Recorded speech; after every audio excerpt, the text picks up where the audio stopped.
தமிழக திருக்கோயில்களில் மேற்கொள்ளப்படுகின்ற அன்னதான திட்டத்தை பொறுத்தளவில் இந்த ஆட்சி ஏற்பட்ட பிறகு ஒருவேளை அன்னதான திட்டம் ஏற்கனவே 754 திருக்கோயிலில் செயல்பட்டு வந்தது.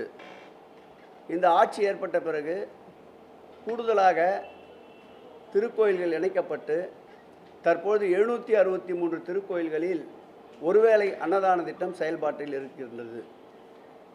மாண்புமிகு தமிழக முதல்வர் திராவிட மாடல் ஆட்சி ஏற்பட்ட பொழுது 2 திருக்கோயில்கள்தான் நாள் முழுவதும் அன்னதான திட்டம் நடைமுறையில் இருந்தது.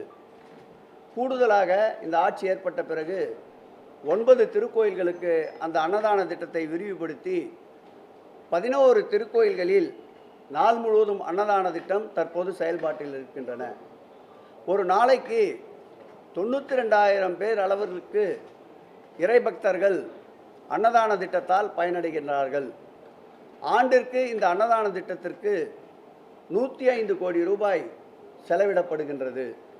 இந்த அன்னதான திட்டத்திற்கு ஒன்றிய அரசினுடைய தரச் சான்றிதழான போக் என்ற சான்றிதழ் சிறந்த முறையில் அன்னதானம் நடைபெறுகிறது என்பதற்கு 531 திருக்கோயில்களுக்கு அந்த சான்றிதழ் தமிழக அரசிற்கு வழங்கப்பட்டிருக்கின்றது.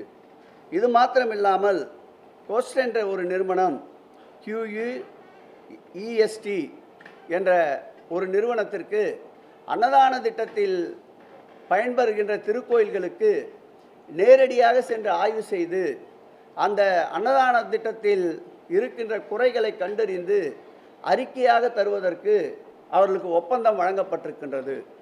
அவர்கள் ஆண்டு முழுவதும் இந்த திருக்கோயிலுடைய 763 திருக்கோயில்கள் மற்றும் முழுநேர அன்னதான திட்டம் நடைபெறுகின்ற 11 திருக்கோயில்கள், இது மாத்திரமல்லாமல் நாள் முழுவதும் பிரசாதங்கள் என்ற வகையில் இந்த ஆட்சி ஏற்பட்ட பிறகு தொடங்கப்பட்ட அந்த திட்டம் என்பது 17 திருக்கோயில்களில் செயல்பட்டு கொண்டிருக்கின்றன. இவை அனைத்தையும் அவர்கள் மேற்பார்வையிட்டு ஆய்வு செய்து 3 மாதத்திற்கு ஒரு முறை அறிக்கையாக தருகின்றார்கள். குறிப்பிட்ட எண்ணிக்கையுள்ள திருக்கோயில்களுக்கு அந்த அறிக்கையின் மீது அவர்கள் சுட்டிக்காட்டுகின்ற குறைகளை உடனடியாக நிர்வாகம் சரி செய்து கொண்டிருக்கின்றது. அந்த வகையில் ஓராண்டிற்குள்ளாக திருக்கோயிலின் சார்பில் செயல்படுகின்ற அனைத்து அன்னதான கூடங்களிலும் அனைத்து அன்னதான நிகழ்வுகளிலும் நடைபெறுகின்ற அனைத்து நிகழ்வுகளையும் குறைகளையும் சிறு சிறு பிரச்சனைகளையும் கவனத்திற்கு கொண்டு வருவதற்குண்டான பணிகளை ஓராண்டிற்குள் நிறைவு செய்கிறார்கள். ஆகவே தொடர்ந்து இந்த பணிகள் சுழற்சி முறையில் அவர்களுக்கே வழங்கப்பட இருக்கின்றது.